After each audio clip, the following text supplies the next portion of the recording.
Hello అండి, welcome to my channel. ఈరోజు నేను కొబ్బరి పొడి కూర ఎలా తయారు చేస్తానో చూపించబోతున్నానండి. దీనికోసం మనం పొయ్యి వెలిగించుకొని ఒక మందపాటి గిన్నెను కానీ కడాయిని కానీ పొయ్యి మీద పెట్టుకోవాలండి.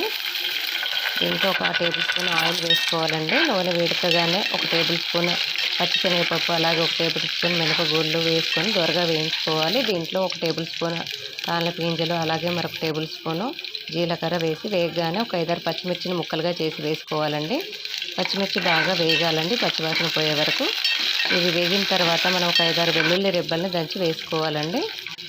ఇవి వేగిన తర్వాత మనం ఒక టేబుల్ స్పూన్ ఉప్పు వేసుకున్నాం. అంటే మీరు తీసుకునే కొబ్బరి పొడిని బట్టి ఉప్పును అడ్జస్ట్ చేసి వేసుకోండి. ఉప్పు కారాన్ని కూడా. దీంట్లో పొడి కారం కంటే పచ్చిమిర్చి చాలా టేస్ట్ బాగుంటుందండి. ఉల్లిపాయ వల్ల తీపిగా వస్తుంది కాబట్టి వెల్లుల్లి వేసుకుంటే ఫ్లేవర్ బాగుంటుంది. ఇవన్నీ బాగా వేగాక ఒక టేబుల్ స్పూన్ పసుపు వేసి బాగా కలుపుకుందామండి. ఇవన్నీ వేగేటప్పుడు బాగా మంచి వాసన వస్తుందండి. అలాగే మనం ఇవన్నీ వేగిన తర్వాత నేను ఒక పెద్ద కొబ్బరి చిప్పని గ్రైండ్ చేసి పెట్టుకున్నానండి పొడిలాగా. దీనికోసం నేను పచ్చి కొబ్బరిని తీసుకున్నానండి. పచ్చి కొబ్బరి అయితే టేస్ట్ చాలా బాగుంటుంది. మెత్తగా పొడిలా చేసుకొని దీంట్లో వేసేసుకొని బాగా కలుపుకోవాలండి. మనం ఇదంతా చేసేటప్పుడు పొయ్యిని సిమ్లోనే ఉంచి చేసుకోవాలండి, హైలో పెట్టకూడదు. అలాగే వెంటనే కలుపుతూ ఉండాలి. పొడి కాబట్టి అడుగుపడుతుంది. ఇది చేయడం అయితే చాలా ఈజీ అండి. అలాగే చాలా టేస్ట్గా కూడా ఉంటుంది. చాలా సింపుల్ అండి. పిల్లలు అయితే చాలా ఇష్టంగా తింటారు దీన్ని. అంత బాగుంటుంది. ఒకసారి చేసి ట్రై చేయండి. ఒకవేళ మీకు నచ్చితే లైక్ చేయండి, అలాగే షేర్ చేయండి. ఇలా ఒక 5 మినిట్స్కి ఒకసారి మనం బాగా కలపాలండి, పొయ్యి దగ్గరే ఉండి మాడిపోకుండా.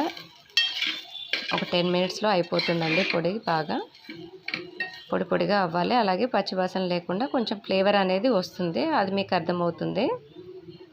మరొక 5 మినిట్స్ తర్వాత మనం కలుపుకుందామండి దీన్ని. ఇప్పుడు చూసారా, బాగా కలిసిపోయింది. అలాగే బాగా వేగిపోయింది. పొడి కూడా మంచి స్మెల్ కూడా వస్తుందండి. ఇదంతా బాగా కలిసేలా కలుపుకోవాలండి, అడుగు పట్టకుండా.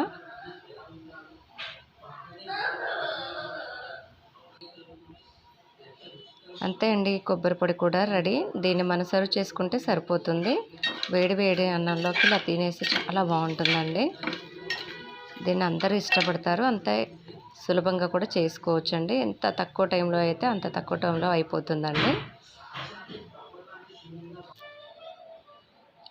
అంతే అండి, కొబ్బరి పొడి కూడా రెడీ. లైక్ చేయండి, షేర్ చేయండి, అలాగే మీరు కూడా ట్రై చేసి ఎలా ఉందో చెప్పండి. Thank you for watching.